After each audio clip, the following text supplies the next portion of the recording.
Pi Network Binance. Apakah Anda pernah bertanya, mengapa di tahun 2026 ini, meskipun Pi Network sudah resmi open network selama hampir 1 tahun, pintu gerbang di Binance Spot belum terbuka sepenuhnya? Spekulasi banyak beredar. Ada yang menyebut teknologinya belum siap, ada yang menuduh pertukaran besar sengaja menunda. Namun, jawaban sebenarnya bukan itu.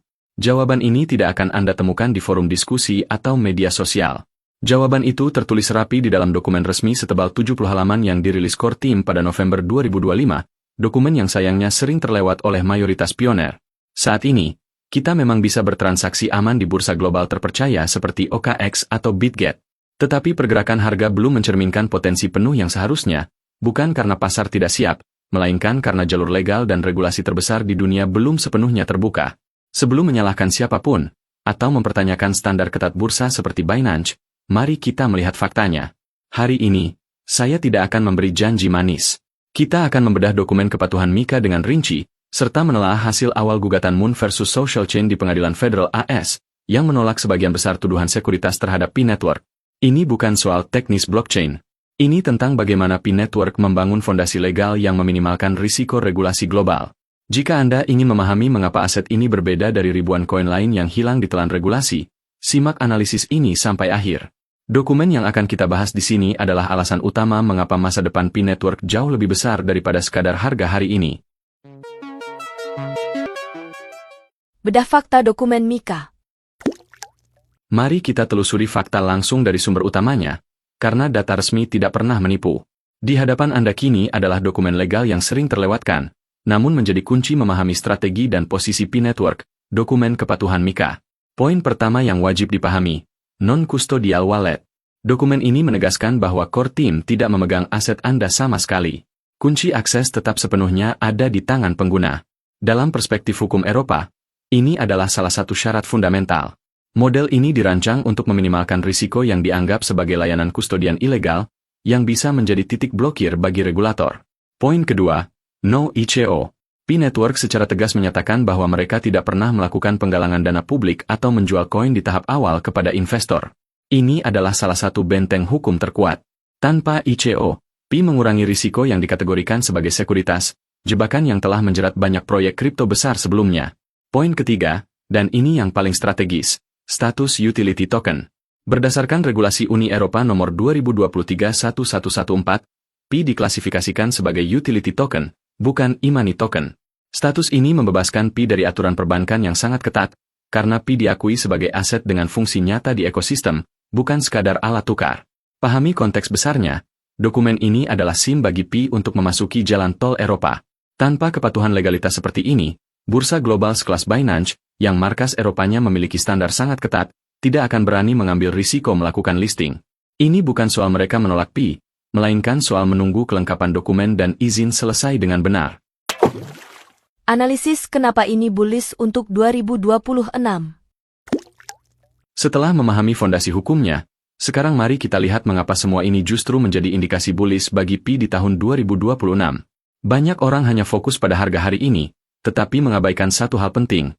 Siapa yang akan diizinkan bertahan oleh regulator ketika Mika diterapkan secara penuh?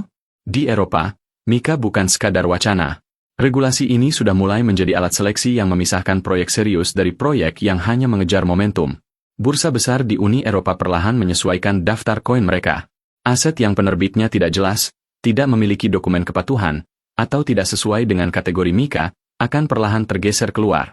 Ini bukan karena bursa tidak suka, tetapi karena regulator tidak mengizinkan aset tersebut diperdagangkan secara legal di wilayah mereka.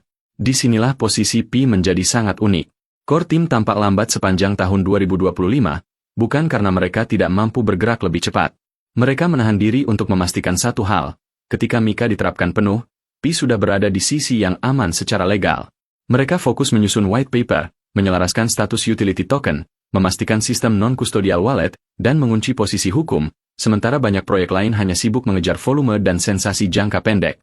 Jika Pi mengabaikan Mika, pengguna di Jerman, Prancis, Italia, dan negara Uni Eropa lainnya berpotensi kehilangan akses selamanya. Bursa yang beroperasi legal di wilayah ini tidak akan berani membuka pasar Pi. Komunitas yang telah dibangun selama bertahun-tahun bisa terputus hanya karena ketidakpatuhan. Dan banyak aset lain mengalami nasib ini karena lalai mempersiapkan dokumen sejak awal. Pi justru memilih jalan sebaliknya. Jalan yang lebih sepi, lebih panjang, namun jauh lebih aman. Mereka tidak mengikuti pola pump and dump yang membuat grafik sementara indah, namun runtuh saat regulator mengetuk pintu. Mereka memilih kepatuhan, meskipun harus menahan diri, menunda listing besar, dan menghadapi kesalahpahaman dari komunitas yang tidak sabar. Bagi mereka yang mampu melihat lebih jauh dari kandel harian, arah ini jelas. Proyek yang bertahan setelah Mika ditegakkan penuh akan memiliki posisi tawar jauh lebih kuat. Mereka akan menjadi pilihan utama bursa global, karena membawa risiko hukum minimal dan kepastian jangka panjang. Di titik ini, kita harus mengakui, Nicholas Kokalis tidak sedang membangun koin untuk musim ini saja. Ia membangun koin yang tidak akan tersapu oleh regulator global.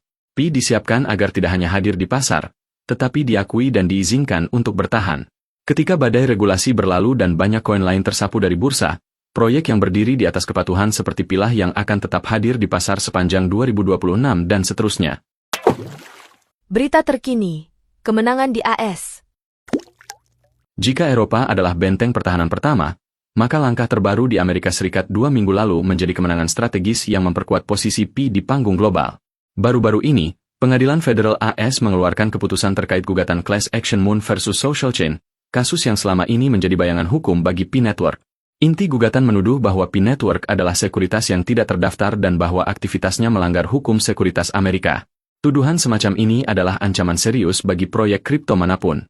Banyak proyek besar hancur atau harus membayar denda jutaan dolar karena klaim serupa dari SEC atau gugatan sipil. Namun, fakta hukum menunjukkan arah berbeda. Pengadilan Federal menolak sebagian besar klaim utama dalam gugatan ini atau motion to dismiss, terutama tuduhan bahwa model distribusi Pi memenuhi kriteria sekuritas ilegal di bawah hukum AS. Keputusan ini bukan sekadar kemenangan di atas kertas, tetapi juga mengakui bahwa model Pi, tanpa ICO dan berbasis partisipasi komunitas, tidak termasuk sekuritas ilegal yang merugikan investor. Mari kita kaitkan dengan konteks global. Di satu sisi, Eropa sudah diamankan melalui kepatuhan Mika, status utility token, wallet non-kustodial, dan transparansi tanpa penggalangan dana publik. Di sisi lain, Amerika Serikat, pasar paling sensitif terhadap isu sekuritas, memberikan preseden hukum yang mendukung Pi. Jarang ada proyek kripto yang mampu memegang dua kartu as secara bersamaan, kepatuhan penuh di Eropa sekaligus pengakuan hukum di AS. Sebagian besar proyek hanya kuat di satu wilayah, sementara di wilayah lain tetap rawan risiko. Pi justru menghadapi kedua wilayah sekaligus dan berhasil membuktikan diri secara hukum. Dari sini, satu kesimpulan penting. Di awal 2026, Pi Network menjadi salah satu proyek kripto dengan kepatuhan regulasi yang paling solid di dunia. Ketika bursa besar global melakukan due diligence atau audit hukum sebelum listing, mereka tidak akan menemukan bom waktu regulasi di tubuh Pi. Jalur hukum Pi sudah bersih, baik di Eropa maupun di Amerika, menempatkannya pada posisi aman dan siap untuk pertumbuhan jangka panjang. Dampak ke harga dan strategi kita. Lalu, apa arti semua dokumen dan status hukum ini bagi dompet Anda? Mari kita lihat logika harga yang sebenarnya, bukan sekadar harapan kosong. Banyak pioner bertanya, mengapa harga belum meledak, padahal komunitas sudah mencapai jutaan pengguna? Jawabannya sederhana, modal besar belum masuk. Investor institusi, para paus yang mengelola dana triliunan rupiah, tidak akan menyentuh aset yang status hukumnya abu-abu. Mereka tidak peduli seberapa besar komunitas atau popularitas aset di media sosial. Yang mereka perhatikan adalah kepastian hukum. Bagi mereka, keamanan regulasi adalah harga mati. Dokumen Mika yang kita bedah tadi bukanlah undangan untuk investor retail kecil. Dokumen itu adalah pintu masuk resmi bagi institusi besar, memberikan jaminan bahwa aset mereka tidak akan dibekukan atau terkena risiko hukum tiba-tiba. Inilah alasan mengapa harga yang terlihat saat ini di bursa seperti OKX atau Bitget belum mencerminkan nilai real ekosistem Pi. Volume perdagangan saat ini masih didominasi oleh spekulasi retail. Sementara itu, arus dana institusi yang mampu menggerakkan pasar secara signifikan masih menunggu di pinggir lapangan, menunggu kepastian regulasi menyala sepenuhnya. Mengenai Binance, mari kita realistis. Bursa terbesar di dunia tidak akan mengambil risiko listing spot sebelum audit kepatuhan Mika selesai 100%. Kapan hal ini akan terjadi? Hanya tim internal Binance yang mengetahuinya. Namun, berdasarkan analisis timeline regulasi, periode paling realistis untuk membuka listing adalah setelah semua checklist kepatuhan selesai, kemungkinan pada Q1 atau Q2 2026. Perlu diingat, ini analisis berbasis regulasi, bukan janji atau kepastian tanggal listing. Saran saya jelas, jangan menjual aset Anda dengan harga murah hanya karena panik atau ketidaksabaran. Fondasi legal Pi sudah dibangun dengan sangat kuat. Struktur hukum dan kepatuhan regulasi sudah kokoh. Menjual sekarang, saat fondasi baru selesai dibangun tetapi gedung pencakar langit ekosistem Pi belum berdiri sepenuhnya, bisa menjadi keputusan finansial yang mungkin akan Anda sesali di masa depan. Masa depan Pi Network pasca regulasi. Sebagai kesimpulan dari semua bukti yang kita bedah hari ini, ada satu hal penting yang ingin saya bawa ke dalam pikiran Anda. Kenapa Pi Network terkesan lambat bergerak? Jawabannya sederhana. Pi sedang menyiapkan fondasi legal untuk sebuah gedung pencakar langit yang akan bertahan puluhan tahun. Mengurus fondasi dan izin bangunan setinggi itu memang lama, rumit, dan membutuhkan ketelitian. Sementara itu, banyak koin meme atau proyek kripto lain tampak cepat dan instan. Mengapa? Karena mereka hanya membangun tenda perkemahan, cepat berdiri, tapi begitu badai regulasi datang, tenda itu bisa hancur dalam semalam. Pi Network memilih jalan yang berbeda, jalan kepatuhan MiCA dan audit global. Dengan cara ini, ketika badai regulasi datang, kita tetap berdiri kokoh, aman, dan terlindungi di dalam gedung pencakar langit ekosistem Pi. Dan inilah oleh-oleh pengetahuan yang bisa Anda bawa pulang, kali ini dengan insight tambahan. Pertama, kepatuhan legal adalah aset jangka panjang. Proyek yang memprioritaskan kepatuhan tidak hanya aman secara hukum, tetapi juga membuka akses ke investor institusi, bursa global, dan peluang integrasi finansial nyata. Misalnya, status utility token dan non-custodial wallet membuat Pi bisa diterima di wilayah yang sebelumnya sulit dijangkau secara legal, seperti Jerman, Prancis, dan Amerika Serikat. Kedua, transparansi model distribusi melindungi ekosistem. Pi tidak melakukan ICO atau penjualan awal, sehingga modelnya tetap bersih dari tuduhan sekuritas. Poin ini memberikan pelajaran bagi pionir lain. Distribusi yang adil dan berbasis partisipasi komunitas meningkatkan kepercayaan, bukan hanya hype jangka pendek. Ketiga, kesabaran adalah strategi investasi nyata. Harga cepat naik tanpa fondasi legal yang kuat sering berakhir dengan kerugian besar. Pi mengajarkan kita bahwa menahan diri bukan kelemahan, tetapi strategi untuk mempersiapkan masuknya modal institusi yang bisa menggerakkan pasar secara signifikan. Keempat, edukasi regulasi adalah perlindungan. Memahami regulasi, white paper MiCA, dan status utility token memberi perspektif jangka panjang yang jarang dibahas di forum publik.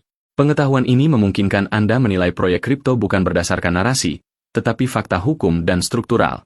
Kelima, integrasi global adalah keuntungan tak terlihat. Pi telah menyiapkan pondasi agar tokennya bisa digunakan di berbagai layanan DeFi, DApps, dan marketplace yang mematuhi standar global. Ini menunjukkan bahwa nilai sebenarnya bukan sekadar harga di bursa, tapi juga kemampuan token berfungsi sebagai aset yang diterima secara global. Dan keenam, pelajaran penting untuk setiap pionir. Dunia kripto bergerak cepat, tapi tidak semua peluang legal bisa dipaksakan. Pi memberi pelajaran bahwa membangun proyek dengan kepatuhan dan struktur hukum yang kuat lebih berharga daripada mengejar keuntungan instan. Ini adalah prinsip yang bisa diterapkan pada setiap proyek atau aset digital yang Anda pilih di masa depan. Sekarang, bola ada di tangan Anda. Pikirkan baik-baik, apakah kepatuhan MiCA yang super ketat ini sepadan dengan waktu tunggu yang lama, atau apakah Anda lebih suka listing cepat tetapi berisiko terblokir regulasi? Tulis pendapat Anda di kolom komentar. Diskusi sehat dan berbasis data seperti ini jauh lebih berharga daripada sekadar mengikuti tren. Jika analisis ini bermanfaat dan ingin terus mendapatkan insight seperti ini untuk strategi investasi dan pemahaman kripto,